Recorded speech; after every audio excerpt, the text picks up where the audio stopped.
Hey everybody, welcome to Rockin' the Valley's Cyber Speakeasy, your source for music, conversation, and cocktails. Oh, that's good stuff. My name is Mike. I am not for Coltrane. This evening, we have the reprise of episode 13 from the first season of the show. That came out on November 19th, 2020. My guests for that show were Ralph Pagano and Phil Perhamus, both folks who are wonderful individuals, but also who were part of the larger open mic community of performers here in the Lehigh Valley. Ralph Pagano, because he has his own show that he hosts here on Rockin' the Valley. He's also performing all over the place. Phil Perhamus, we haven't seen as many shows from him recently. He's been busy with other things, but it was so wonderful to get the two of them together to talk about our shared experiences at various open mics, including the open mic at Godfrey Daniels here in Bethlehem, PA. And then just sort of the community that comes out of that, and how that community and that support goes back into what we do as performers and as songwriters. So I really hope you enjoy the show. Thanks again to Ralph and to Phil for being part of it. Enjoy.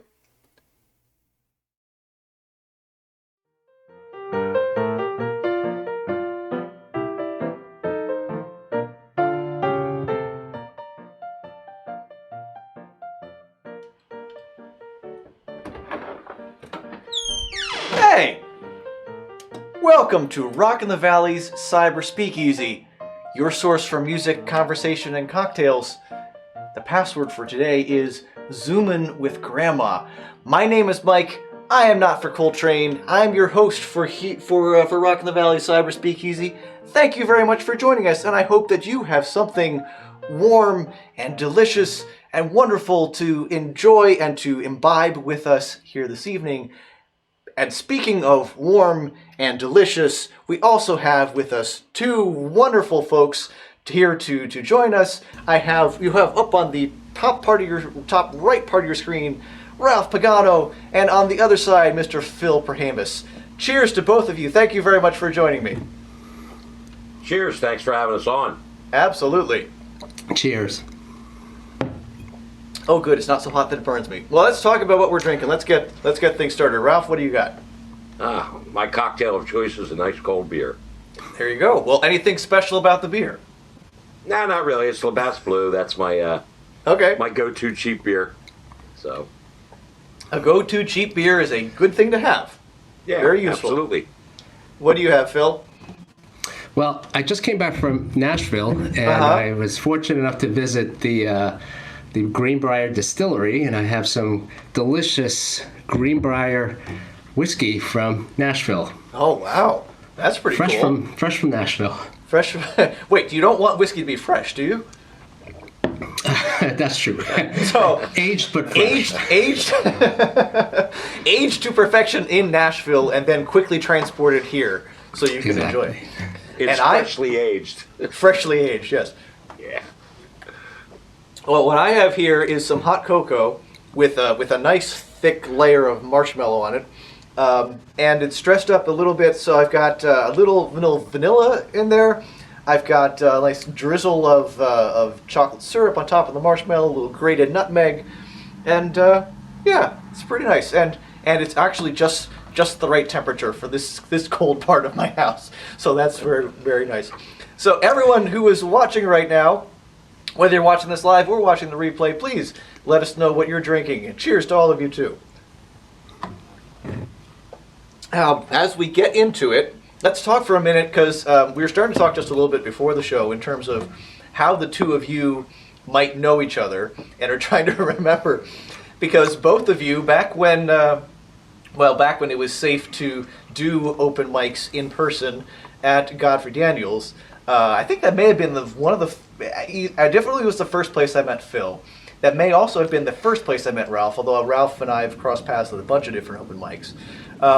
So yeah, Godfrey Daniels, of course, has not at the moment, but has a wonderful open mic with a wonderful open mic community. It's so cool that both of you have been part of that. What's your recollection in terms of encountering each other, or what brought you to that open mic in the first place? Ralph, you go first.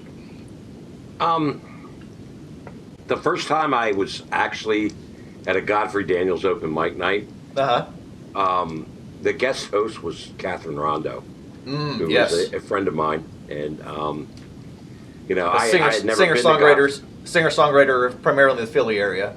Right, and I had never been to Godfrey Daniels at all, but I saw that she was the open mic night host that night, and I said, well, I'm going to go down there and see what's going on. And actually, I do believe that's the night I met you, because I think I called down there to see if I could get a slot or if I was just coming down to watch. And you answered the phone. Right, yeah, so, that sounds about right. That sounds about right. So, yeah. I did end up coming down and actually getting a spot towards the end of the night. And I enjoyed my time there, so I started going there pretty frequently. Yeah, you did. Back when I was doing a lot of open mic nights, which haven't been doing lately, but well, and even pre-COVID, I wasn't doing a lot of open mic nights. So well, you've got a lot of stuff going on, which we'll talk about in momentarily. Yeah. And Phil, how about you? Well, I started going just because I knew that I wanted to hone my playing and get over some stage fright, so I just forced myself to go. And when I first went, it was the wonderful Rachel Marie Schachter was hosting. And wonderful, yes, she is. In fact, she's been a guest on this show. Oh, very nice. I have to look that one up. The Godfrey Daniels community is so warm and welcoming, and there's no better place to practice your craft than that stage. And unlike other open mic nights, Godfrey Daniels, the audience really listens, and they really want to hear what you have to say and sing. So it's a wonderful place to do that. And like Ralph, life caught up a little bit with me, and I just have not had a chance to get out there, but I will get back out there someday. As soon as that's a thing that we can do. And it's funny too, because at Godfrey's, you're absolutely right. People really do listen. I mean, and there, a lot of open mics, it's going to be at a bar, which is great. And it's great that people are there to visit and converse. For in a lot of cases, a lot of people aren't there primarily for the music. They're there for, to have a night out. It's great. And hey, there's also music. That's great. At Godfrey's, it attracts an audience as well as performers who are really, really into the music, which can be really, really intimidating. In fact, when I was getting back into performing, I found like 2 online listings for open mics, and one of them was Godfrey's, and I came and I'm like, I am not ready. I'm not ready to play here. I'm going to go out and work in the woodshed for a little bit, and then when I'm ready, I'm going to come back, because with the stage lighting, it's very difficult to see the audience. And everyone is hanging on every note and every word, and it can be a little intimidating. So I really respect you, Phil, for being like, you know what? Yes, I'm gonna try this out. Especially when you came in and you heard the level of the caliber of so many of the folks who just come to the open mic too. What was that like? Yeah, it was shocking, but again, I mentioned how welcoming and warm Godfrey's is that it doesn't matter what your skill level is, whether you're a beginner or you're a veteran performer, everyone is treated the same way with the same amount of respect, and so that's what makes it a great place to hone your craft. Yeah, absolutely. Well, and little plug then also for Godfrey Daniels. You totally can go to godfreydaniels.org. You totally can buy a membership, because that's those kinds of things that keep money in the coffers at Godfrey Daniels are what's going to allow us to continue to have a venue there when all the COVID stuff is done. So check out godfreydaniels.org, sign up for a membership, and do the cool thing like that.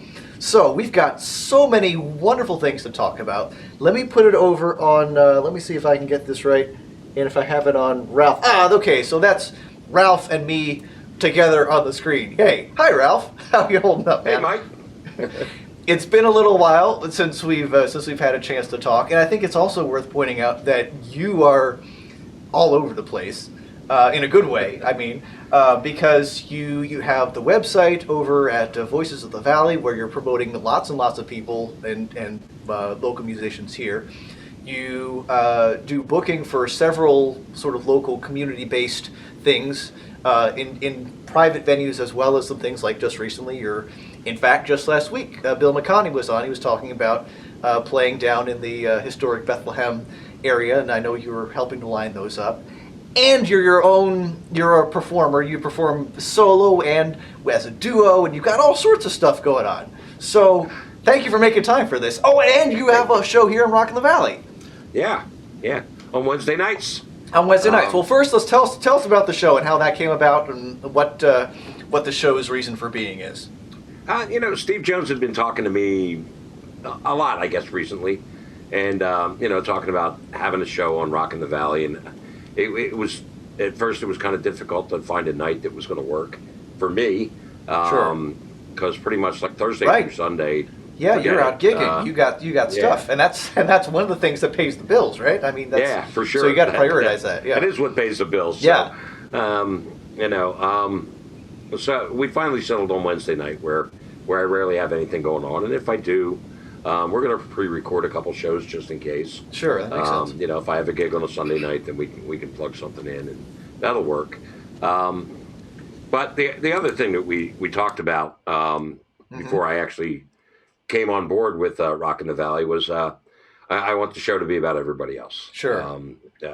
When I bring a musician on as a guest, my focus is on their music, what they're doing, any new releases they have coming up, live performances, whatever. I don't want it to be about me. If you want to see me, tune into Cyber Speakeasy on Thursday. Oh, we're here. Or, if I'm a guest on someone else's show. Right. Absolutely. Well, and before we get off this, actually, you're welcome to talk as much about the program as you want. It's on Wednesday evening. What's the time on Wednesday evenings? 8 o'clock. 8 o'clock on Wednesday evenings. Okay. 8 o'clock on Wednesday evening. Yeah. And what's it called? It's called Artist Spotlight with Ralph. Artist Spotlight with Ralph. Excellent. Yeah, it's pretty simple. Yeah. Well, and I'm glad that you're not a real creative name, but hey, there it is. So it gets the job done. It does exactly what it needs to do. You're putting a spotlight on artists, so you call it the Artist Spotlight. But I'm glad that we are able to put you in the spotlight this evening because you also, as I mentioned, since you are a singer-songwriter and you're out there performing, you've got stuff, you have a recording project, which, if I understand correctly, is nearing fruition, and you've got an event happening tomorrow, in fact. So tell us about all that. Okay, well, it was a long time in the making. It's my second album. The album is called Say Something. Say Something, okay. Say Something, yep, and that's the title track to the album. I started recording it in Canton, Ohio at Little C Studios with Nate and Dan Monet of the band Hey Monet. They're one of my favorite independent bands, and nice. Dan is probably one of the most incredible lead guitarists I have ever heard. And we played a song together. The first single I released off the album, a song called This Guitar. We played it together at a music festival down in Atlantic City a couple years ago, and I just loved what he did with it. And I went, nice. Hey, would you be interested in recording it with me? And he was like, yeah, sure, which kind of surprised me. I thought, these guys are a little too big for me. He's got stuff going on. Yeah, he's got stuff going on. They're a successful touring band, and he doesn't have time to record a song with me. And he just went, yeah, go ahead, let's do it. That's really cool. So we did. We recorded 2 songs off the album at Little C Studios in Canton, Ohio, and then I came back home to get to work on the rest of the album at the Holland Studios with Michael Carr. And just a lot of different setbacks during the time frame. Really thought the album was going to be finished and ready to be out by late fall 2019. So I released This Guitar in April of 2019, thinking the rest of the album won't be far behind. And lo and behold, a couple setbacks last year, and then it took some time to get the people together.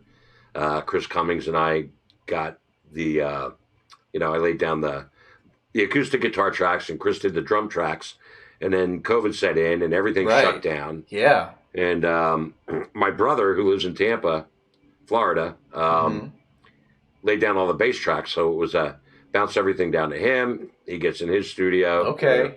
Him and his band record, gets the bass tracks done, sends everything back here.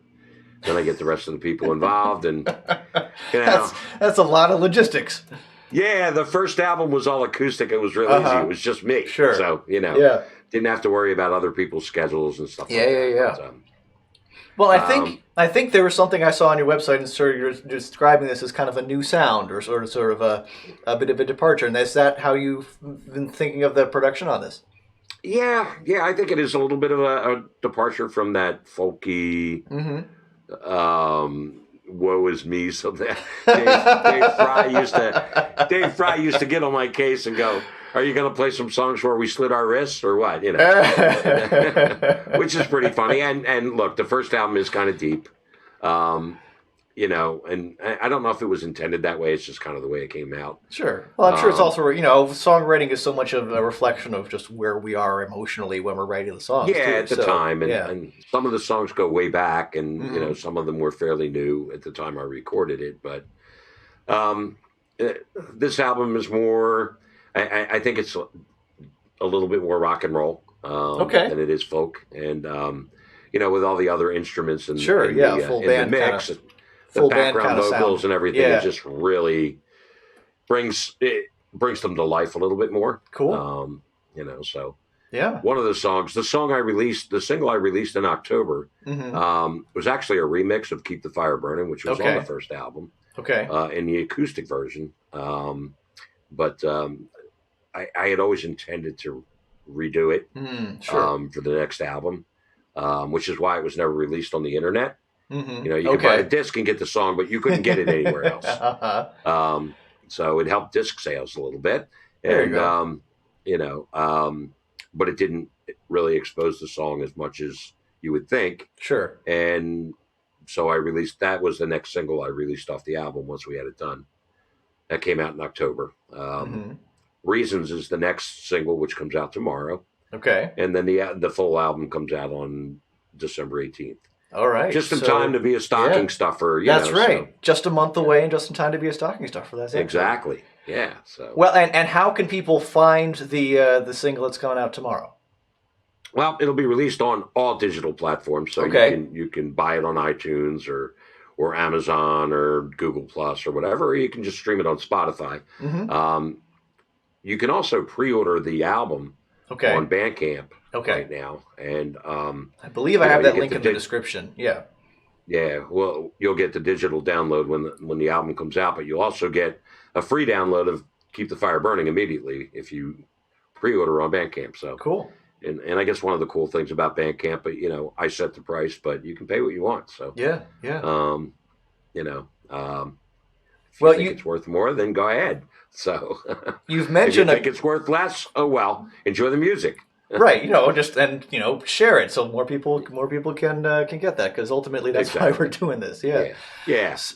You've mentioned a couple of songs that I think of this guitar, and I think of "Keep the Fire Burning" as some of your kind of signature tunes.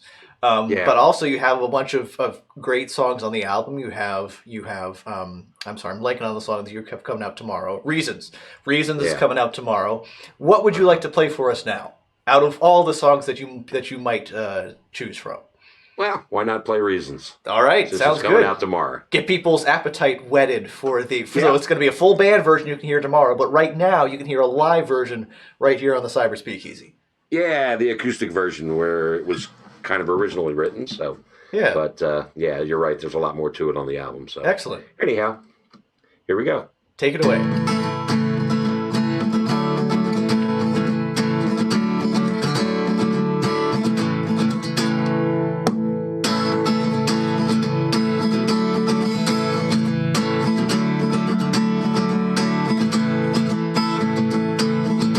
Caught me by surprise when you turned and walked away. I guess you had your reasons. You wouldn't talk, you said there's nothing left to say. Yeah, you got your reasons. Reasons why you walked right out the door. Never said goodbye. Reasons you ain't coming back no more. I'm left to wonder why. Yeah, you got your reasons.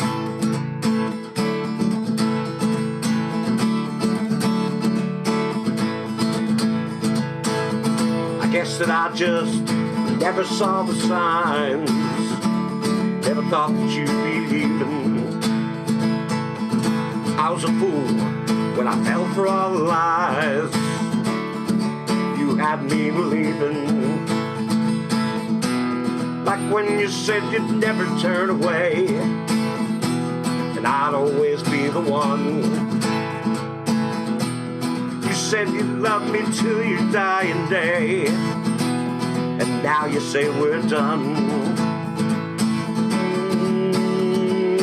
Yeah, you got your reasons.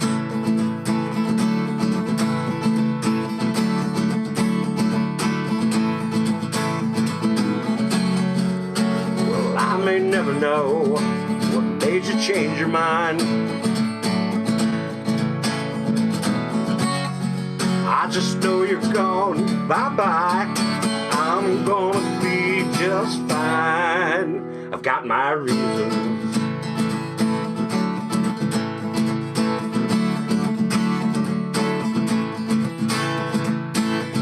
Who knew that life would be so good? Yeah, I've got my reasons. I wouldn't take you back now, even if I could. Yeah, I've got my reasons. Reasons that I'm finally over you, and I'm glad you're really gone. Reasons that I finally see the truth. I'm better off alone. Yeah, I've got my reasons. Girl, you'd better believe I got my reasons.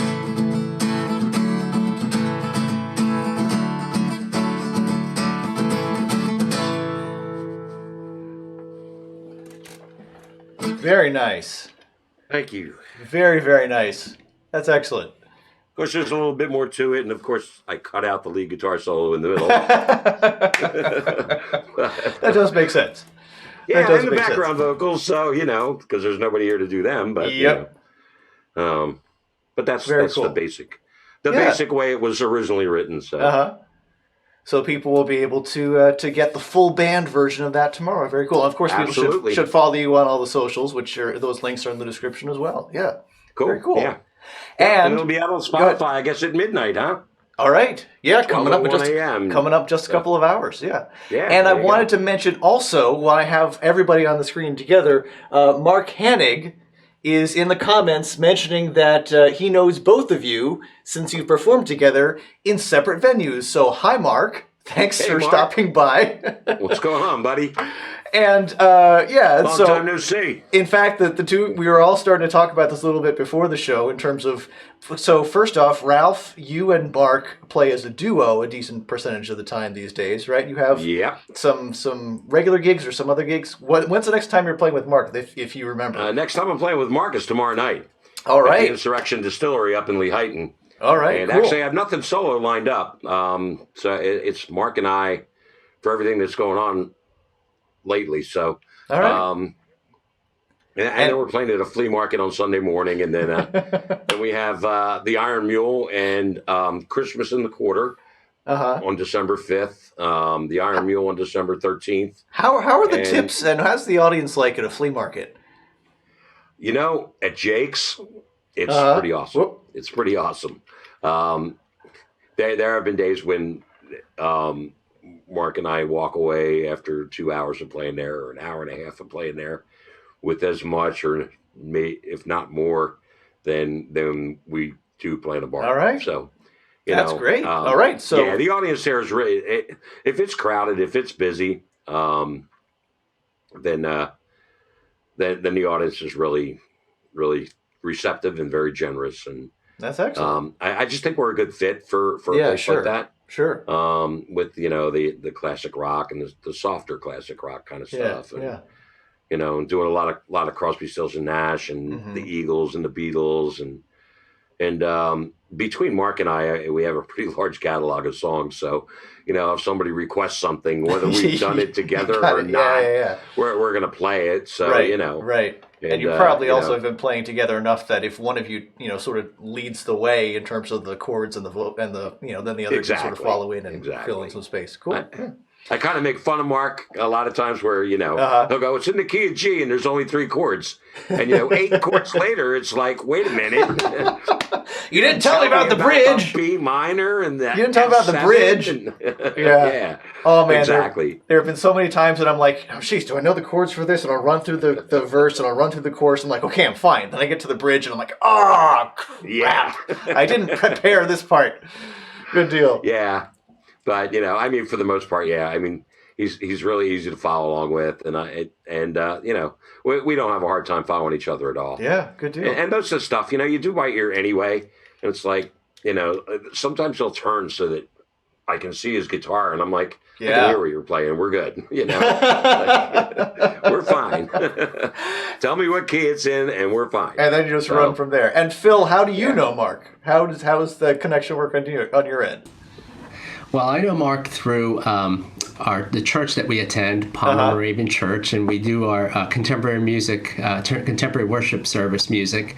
I play the bass, and Mark plays. He's one of the 2 guitarists there, and he graces us, every Sunday when we did have worship service with his beautiful fingerstyle guitar and his rich voice. He's got a beautiful tremolo in his voice, and when you talked about him not knowing the number of chords in a key. He just knows every key and every inversion and every diminished chord. He's just amazing with that. So I'm very lucky to play with him as well. That's very cool. Well, Phil, there's a lot of times where we pick on each other during, when we're playing out. We'll give each other a hard time, and it's all in fun because he's an absolute pleasure to play with, and he's very talented. So very cool. I'm very lucky to have partnered up with him musically, and hopefully we'll just continue to keep things going. Seems to be working. So people should definitely check out your engagement tomorrow evening up in Lehighton for people who are up in that part of the world. Very cool. We've actually had people from Easton come up to Lehighton. And, nice. That's great. To see us play after seeing us at Weyerbacher the night before. They come up to Lehighton and to see us again, which is really cool. So very nice. Well, let's talk a little bit with Phil here. In fact, I'm going to put the camera on Ralph for just a moment, and then I'm going to switch it so that everybody can see Phil. And wait, almost. No, not quite working. That's weird. Huh. All right. Strange technical difficulties. Why can't I spotlight Phil? Ah, that's why. There we are. Now we're all set. Hey, Phil. How's it going? Hello. I'm good. I'm glad to hear it. So you and I ran into each other for the first time at Godfrey Daniels, and I didn't know that before. That part of your story was that you were just saying, I want to work on my chops and just get some more experience in front of an audience. Tell me about your history in terms of playing guitar, being here in the area, or what was it that Godfrey's in particular was the first place you're like, yes, this is where I want to go to work on this? Yeah, well, Godfrey's has such a reputation. It's a great history in folk music. So I've always known about the venue. I used to get the Sing Out magazine and read that. And, and I've listened to WDIY prior to going to open mic, and so I've always known about this legendary place. So I also chose that place because I didn't know of any other places. I've come to find out that on any given night in the Lehigh Valley, you can go to any open mic. There's so many open mic nights around. Well, I mean, in non-COVID times, but yes. Yes. Yeah, there are a lot of open mics out there, Yeah, so I in terms of my guitar playing, I used to play what I think every teenager used to play, a lot of classic rock, a lot of modern rock, and I still enjoy that quite a bit. I'm in a quasi band right now with a bunch of other dads my age, and we just play a lot of garage type rock, and mostly just drink beer and talk, and every once in a while we might play a song. But we just have a good time. I did go through a phase where I wasn't playing songs per se in terms of vocal songs. I did go through what I call a Windham Hill phase for a number of years, maybe 4 to 6 years, where all I did was play William Ackerman and those types of fingerstyle alternate tuning songs. And then I really like singing, so I decided to just go back to singing. And I can't remember any of those Windham Hill type songs that I used to play. Oh man! I bet it would come back. I bet it would come back if you spent some time on it. Well, you know what's great about William Ackerman is he always used to put the tunings on his albums, so that you could learn it, and so that's really the key, because they have such unusual tunings. Yeah. But I also did play for a bit at Porter's Pub in Easton. They had an open mic night on Wednesday nights, and that's a loud and rowdy crowd. Yes. And the open mic nights there extend until maybe 1:30 in the morning. And I think you have been there as well. And that's just too difficult to do when you have to get up at 5 the next morning to work. And I did that for a while, but I just couldn't sustain that. Not at my age. Yeah, I know. Yeah, we're not getting any younger. But that is also sort of another thing that I think is interesting in the contrast between you and Ralph. That Ralph has, gone one direction with his music, whereas for you, you've gone a different direction, which is equally valid and also really, really cool. How do you make the time for it? Because you do have a day job, and actually, I think you have a fascinating day job, so we can talk about that too. But you've got kids, you've got.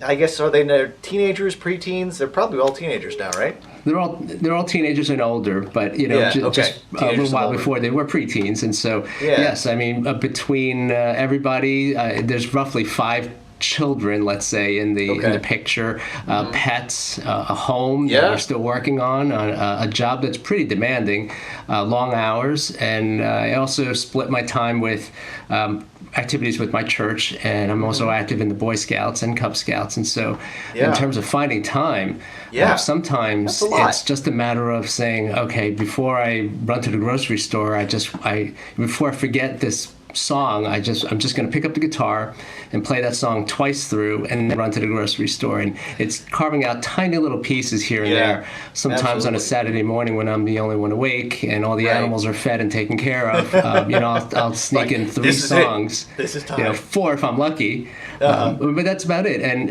every once in a while I get a good stretch, a good afternoon where there are no kids' sports to be involved in. Nobody needs to be driven anywhere. There are no errands to run. But those are far and few. But it is really a matter of carving out a minute, a few minutes here and there just to not lose the calluses. Yes. Yeah. So for people who don't know, the calluses is if for forming the chords on the fretboard using whatever your fretting hand is, or if you're right-handed, it's your left hand. And then I guess if you're doing some fingerstyle stuff, you want calluses on the other hand too. And there are times that I go for, the better part of a week or a couple weeks when I don't spend nearly as much time, and then I start playing again. It's like, wow, those steel strings. Yes. Little painful. Yeah. So it's cool that you're, and I think it's cool too that you're, the social aspect of it, both at places like Godfrey Daniels as well as with this band that you formed, which, by the way, does it have a name? It has a name that we. It's not an official name, but it's kind of goofy. It's called the Devil Dads. And I particularly am fond of the name because I think it portrays exactly what we are, just a bunch of out-of-touch 50-year-old dads that are trying to be cool. So it's kind of a corny name that kind of goes along with with us. I wondered if it was like a New Jersey reference. No. No, okay. Just a goofy dad name. Like a dad joke, it's a dad band name. There you go. It's a dad band name. Very cool. Very cool. Well, I'm excited to hear you play since obviously we haven't had a chance to be physically in the same space for a long time, but we haven't even been at some of the same open mics for a long time. It was so, as to hear you doing the sound checks, like, oh, yes, that's cool. So I would love to hear, anything that you have under your fingers right now before those calluses go away? All right. Well, I wrote the song. It's called Center Square, and it's sort of a celebration of Easton Center Square. And you may know that the Easton Main Street Initiative has done a tremendous job with revitalizing downtown Easton. It's just become such a magnet for people in this area as well as outside the area. And so there's nothing I love more than on a Saturday morning going down to the farmers market and sampling a bunch of goods, having a cup of coffee, and visiting the shops in that area. So that feeling. And the peace candle's up now, right? And the peace candle's up now, right? I don't know because I don't leave the house. I guess I would know if I followed it through Facebook, but I don't know. I believe the peace candle has been set up, and I think they're going to be doing some kind of live stream of the lighting over Thanksgiving weekend, which is traditionally what they've been doing these past couple of years, because you can't really have everybody come out for the big in-person event. But so everyone who's out driving around, check out Center Square, check out the peace candle there that goes up over top of the Soldiers and Sailors Monument there. And so I cut you off a little bit, Phil. You're saying the song just evokes the feeling of that space. Yeah, the festive, fun air of the farmers market per se. Very cool. All right, let's hear it. Okay.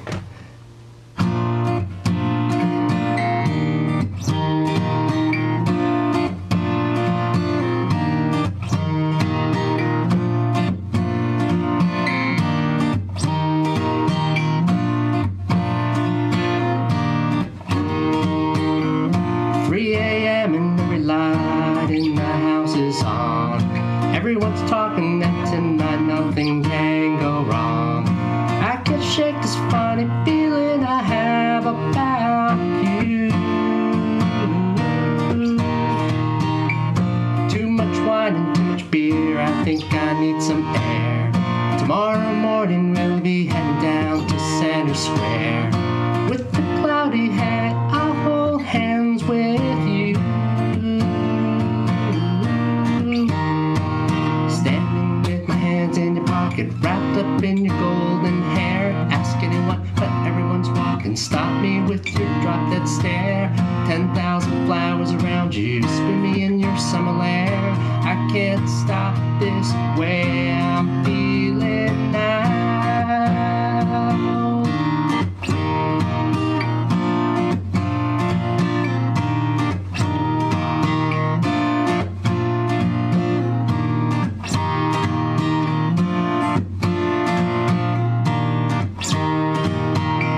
Sitting closely with my hand on your knee because people watching is as fun as it ever was.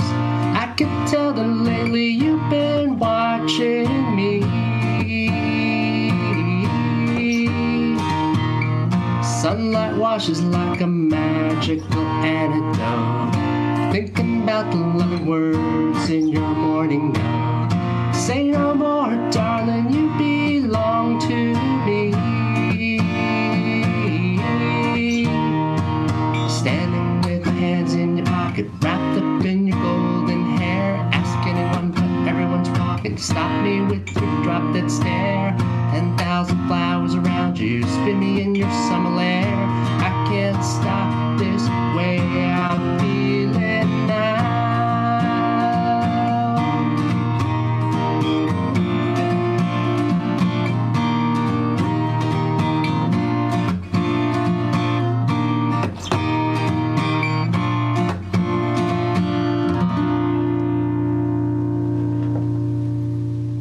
Very nice.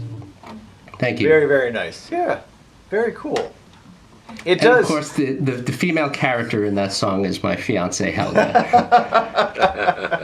Well, and that was one of the things I was going to remark on, is that it's cool too that it's not just a picture of the place. It's it's turned into a narrative about the person, the narrator, the speaker, and a love interest and how it's woven into that sense of place. So yeah, very nice. Thank you. Yeah, very cool.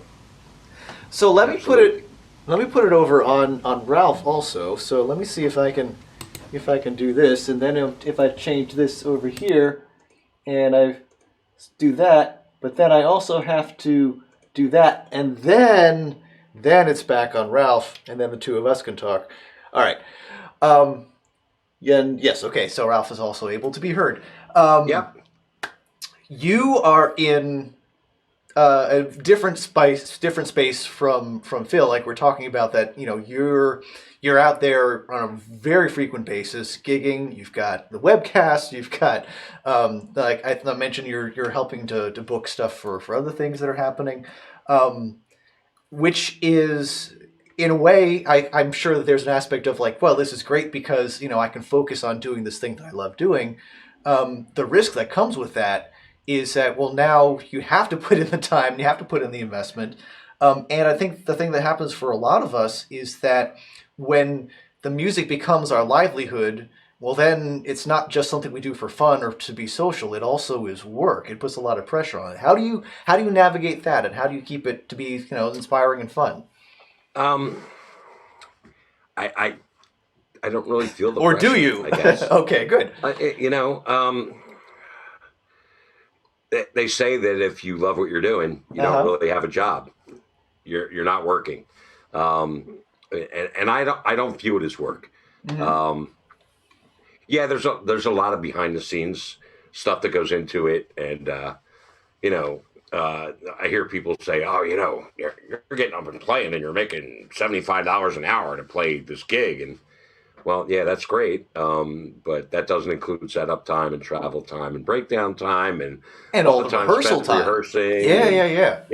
And making the connections, getting the books, and getting a book. Yeah, in the first and if place, you want to break down how much time that I actually put into that gig, yes. I make 37 cents an hour or something like that. Yeah. But it's really, really difficult to make a living as a musician, even for people who are really extremely talented. Yeah, it is. There's no doubt about that. But I feel like the more I press, the less enjoyable it will become. Sure. And sure. We've been fortunate. Mark and I have been fortunate that I think as a duo we've kind of taken off, and that has that's helped us. I think we book more as a duo than either one of us would book as solo artists. Yeah. Because we just bring something different to the table, and so that's been it's been a blessing to be as busy as we've been. Yeah. Well, and as a performer too. I mean, I know this very frequently. If I'm booking a solo show, I'm like, who can I find to come with me? Because even if nobody else in the place is engaged, there's at least one other person there to sort of talk to and engage with and play off of, and that begins to create that sense of community that you want as part of the performance, right? Yeah, and I think when we play off each other, we kind of bring the audience into the audience starts to engage more. Absolutely, and so I mean, I definitely need to continue to work. There's no doubt about that, and I'm a little concerned about what's going on with the shutdowns and everything, and the spike in the virus, and all the things that are going to create setbacks. But by the same token, just got to make sure that I'm ready to take advantage of the things that come up, and at the same time, not put myself at risk. And that's the big thing at this point is putting myself at risk with the virus. I don't really want to play indoors at a place right now where people are going to be a foot and a half away from me. Yeah.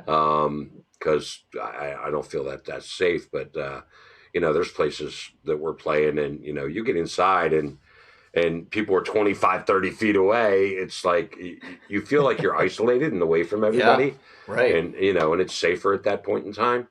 And who knows what's going to happen over the next couple of months. But, January and February are notoriously slow anyway. True. Even before COVID hit last year, True. I think I had 3 gigs lined up in January. 3. Woo! I do 4 a weekend now, but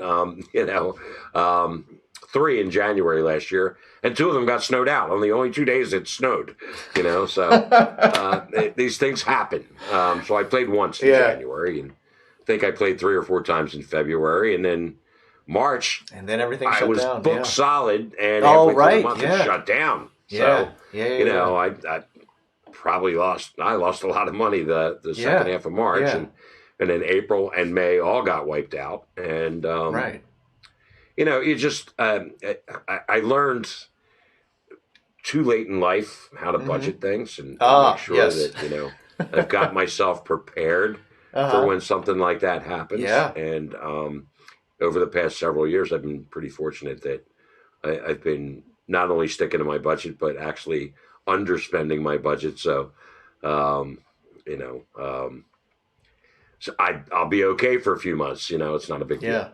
Well, and I think also another thing that's different between you and me, as well as but different between you and Phil, is if you don't have kids, if you're not trying to support a family, it becomes a little more doable to try to make the economics work. Right. My kids are Yeah. grown and on their own. Yeah. So, and that was one of the things that definitely Sure. made it a lot Right. easier to say, you know what, I'm tired of working in Yeah. corporate America or whatever, Yeah. a regular job, and I just want to do what I love, and this is what I love. So, And the other side of it too, though. I mean, and that comes with some risk when we talk about worrying about being exposed to germs. And it's like there's not a there's not an insurer funded health plan that's going to help take care of you. And there's not Right. sick time that you're going to get paid if you're not out doing gigs because absolutely, yeah. absolutely. So gotta you be got careful about that too. very much so. Take care of yourself. Yeah. But if this is if we're going into a time of the year that would be a little bit slower with not as many gigs, it's great that your folks are right now. Let's focus on the streams and the downloads, and you have other merchandise as well that you're looking at or doing. Yeah. I mean, obviously, I have the physical CDs as well as being able to get stuff online, and I do have some T-shirts. I don't have a real big merchandise line right now, but the T-shirts and the CDs are basically it. I thought about doing some other stuff, and once a year, I usually take a month and a half or so and tour the South. Right. I wasn't able to do that this year. I usually go in October Yeah. or November. Right, and you mentioned your brother playing bass, and I know sometimes you'll do gigs with him down in the southern area. Yeah, I usually stop in 5 or 6 cities on the way down to Florida, and then I get to Florida and spend a week and a half or so, or maybe 2 weeks with my brother. We'll line up a few gigs, maybe even hit an open mic night or two just for the fun of it. And then, I'll line up another 3 or 4 gigs on the way home. It pays for my travel expenses and hotel costs if I have to stay in a hotel. And, and some of the places I have friends or family members that, I can go, hey, I got a gig on such and such a night. Can I spend the night with you? Right, which is huge for managing the expenses. Yeah. Oh yeah, absolutely. Yeah, and and possibly bringing some people out to the audience. For for it does. gig. Yeah, It's funny though, because one of the places that I absolutely love playing, and I have a following. I don't have any family or anything down there, and is Charleston, South Carolina. But it seems like the reception there is really, really good, and I get pretty good attendance at my shows. That's great. Yeah, if anybody from South Carolina is able to tune into our webcast tonight, that would be great. Hi. Yeah. Thanks for stopping by. Yeah, exactly. And the next time I get a chance to play in Charleston, come see me. Yeah. So, absolutely. Yeah. Well, I would love to. We have time. I think we have time for both you and Phil to get a second song in. Okay. What would you like to go to next? That's a good question. I've been thinking about that. Well, you had a little time. Yeah. Oh, man. This guitar, I haven't played this guitar in ages. Okay. And I used to love it because I felt like it was so easy to play. Uh-huh. And I'm having a tough time playing it tonight for some reason. It's probably because I haven't picked it up in like 4 months. So I've played this Ovation for years and years. And, I thought I would never, ever, ever play another guitar. And then I took the big leap and got a Martin. And I'm like, what Ovation? Did I have an Ovation? Yeah, I guess I did. So, and it's not as easy to play once I've played the Martin so much. Sure. This one's a little tougher to play, surprisingly. So, all right, this song is also off the new album. It hasn't been released as a single and probably won't be, but it is on the album. And the song actually originated. I'll try and make this as short as I can. Song actually originated when I was out in Canton, Ohio, and Dan Monet, the lead guitar player for Hey Monet, is very good friends with Anna Rose. And if you have a chance to check out Anna Rose, check her out. She's amazing, just absolutely amazing. Listen to her music; she will blow your mind. And he was talking to her on the phone one day, and they were talking about my first album because she didn't realize that I had an album out. Okay. And she said, I'm going to have to go listen to him. And the next day she was talking to Dan again, and she's like, oh my God, I listened to his album, and he's my dark horse folk hero. And I said, we should write a song called Dark Horse Folk Hero. Dark Horse Folk, yeah. There you go. So here we go. Excellent.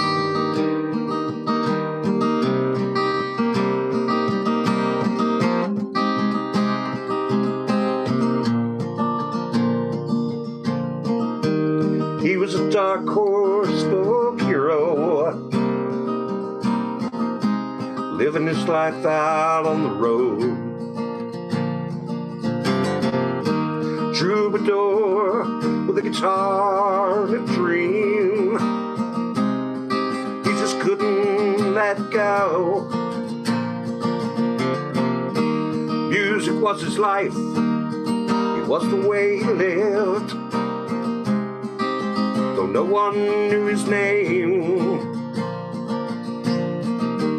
He would do just about anything he could to get into the game. The dark horse folk hero, no one gave a prayer.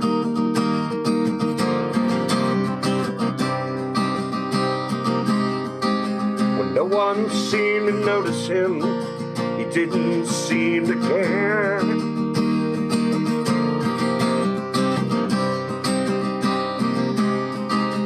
Dark horse folk hero, it's what he'd been all along.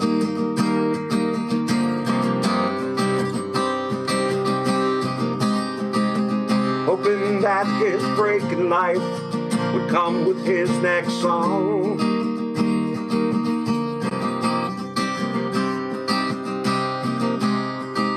The underdog everyone came to love, the dark horse folk hero.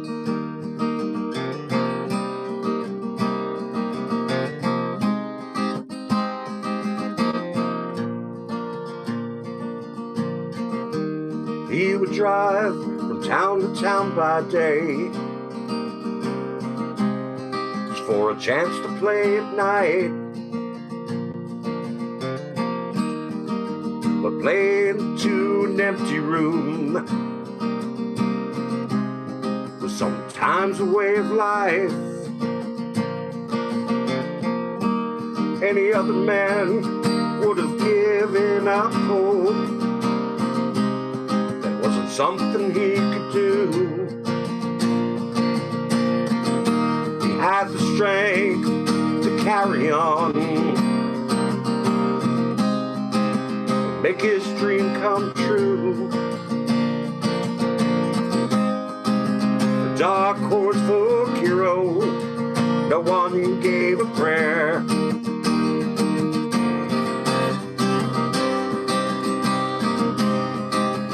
No one seemed to notice him, he didn't seem to care.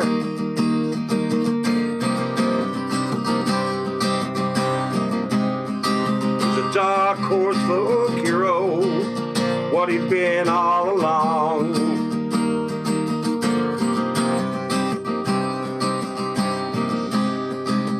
Hoping that his break in life would come with his next song.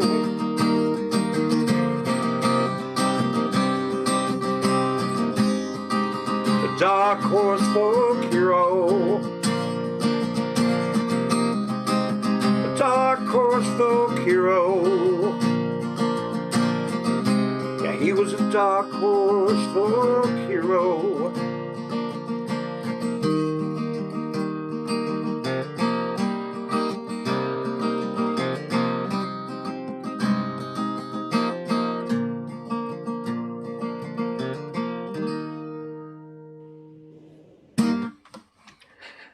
Very nice. Thank you. Very nice. Funny thing about that song on the album, it's really driven Okay. by the piano and the bass guitar. Okay. Connie Powell did a great job with the piano on that, and I don't even think you can notice the acoustic guitar in that song. And her background vocals were amazing too. So Nice. it was an absolute pleasure working with Ani. She's tremendously talented, and she did some great work on the album. Very cool. Well, one of the things I like about it too is also that it seems like it's a very Nashville style in terms of the songwriting.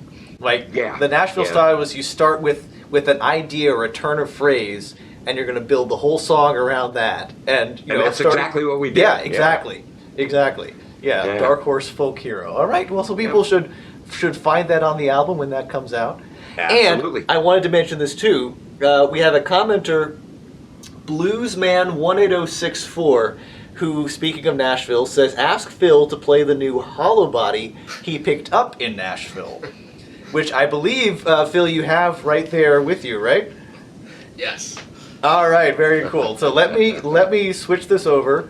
I'm going to put that on Ralph for just a minute, and I'll switch this over so we can see Phil as well. And then I will switch it so that we can... there we go. Now we've just got Phil. All right, Phil, show us what you can do with that, with your fancy new guitar. Sure, and I know you're short of time. Before I forget, Ralph, congratulations on releasing Reasons tomorrow. I'm going to look for that, and congratulations on the release of your album on December 18th, right, you said? Yep, that is correct. Very good. Thank you. You're welcome. Well, I wrote the song. It uses the melody from the late Bill Morrissey, but it uses my own words, and this is for my daughter Gretchen.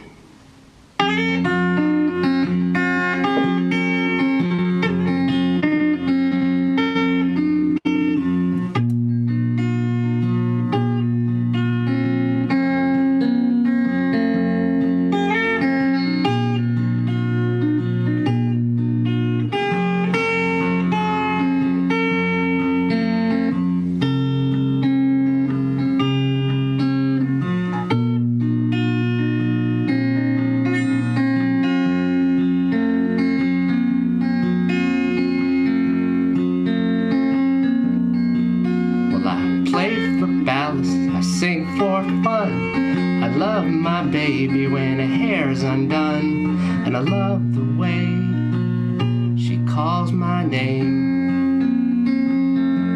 Hey, I love the way she calls my name.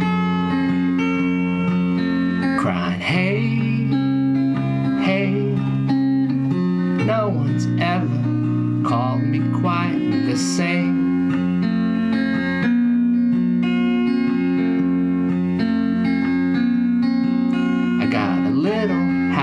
On the northern shore, she stays out in the lake until 4:30, and I love the way she comes through that door. Hey, I love the way she comes through that door, crying, hey, hey, no one's ever walked that way before.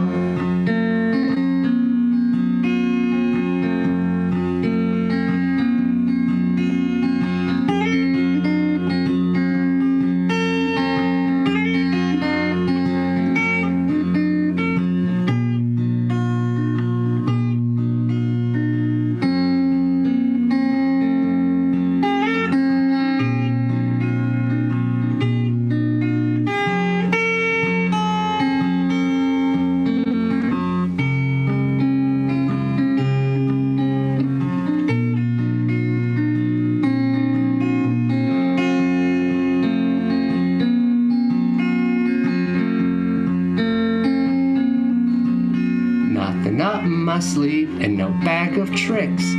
Glad she goes for lyrics and not guitar licks. And I love the way she moves on that floor. Hey, I love the way she moves on that floor. Crying, hey, hey, no one's ever danced that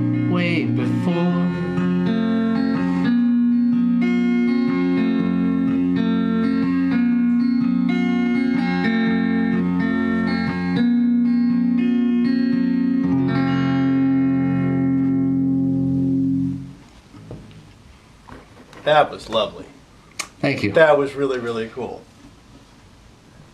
And I got to say that I've missed hearing both of you. I have heard Ralph. I think I saw you. We both heard each other at the Blueberry Festival back in the summer. So Right. I've been able to hear Ralph a little more recently, and it's been years since I've been able to hear you play Phil. And I'm so glad you're able to come on the show tonight. So that was really, really cool.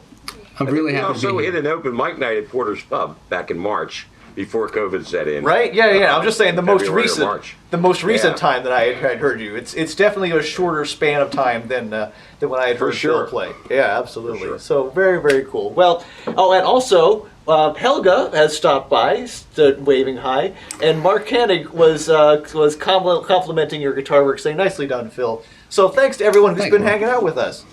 Yes, absolutely. And it's been a pleasure I've, to be on. I've run out of hot cocoa, so that I believe we have reached just about the end of the show. Thanks to everyone I've who's run been out of beer, so I have a little left. Thanks so much to everyone who's been watching along with us. Thanks so much to Ralph and to Phil. Cheers, everybody. Thank you. mind if I give one final shout out? By all means, please do. Well, I gave a shout out to Chris Cummings and to Ani Powell and the Monet brothers for their work on the album, but Mark Cernice from the Audiophiles, excellent lead guitar player. Really, really pleased with everything he did on the album. And of course, my brother Steve, who plays with the 60 West Band down in Florida. Okay. And you can check them out. They just released an album about a month ago. But Steve is probably the best bass player on the planet. And rather than doing the work myself, I wanted my brother to be part of it. So, Yeah. Good deal. and without great talented people around me, there would be no new album. So I just want to make sure that they get their due too. So It is a communal process, and where we come together, whether it's at an open mic or whether you're working together in a studio and putting all the pieces together, or if you've got a bunch of dads drinking beer and playing garage band music. Very, very cool. yeah, that would be me and Mark. That works too. That Drinking works beer too. part anyway. Thanks so much, guys. I really appreciate you making time. Thank you. All Bye-bye. right. Bill, it was an absolute pleasure. Here. Yeah, great to listen to you, man. And Thank you. great guitar too. I love that. Love Yeah, all that is, about that it. is really, really cool. That's a great sound, Yeah. and you play it wonderfully. Oh, thank Yes, much better than I would. So All right, so that about does it for the show this evening. Thanks, like I say, very much to everyone who's been watching us online, leaving those comments. That's awesome. I hope that you have enjoyed the show. By all means, hit that like button, hit that share button, so more people can check out the cool things that Ralph and Phil have been doing. We will not be back next week with another Cyber Speakeasy because it's Thanksgiving. Happy Thanksgiving, everybody. The week after that, we will be back with more music, conversation, and cocktails right here from my attic stairwell. So please come on and check that out. And by the way, this coming Tuesday at 12:30 in the afternoon, the other webcast that I do is having a big thing because we've done 52 shows in a row with just me in the stairwell playing Not for Coltrane and the Not for Coltrane Stump the Band game. So check that out on Tuesday at 12:30 in the afternoon. But until then, my name is Mike. I am Not for Coltrane. Thank you very much for joining us for Rock in the Valley Cyber Speakeasy. Take care of yourselves, take care of each other, and I will see you next time.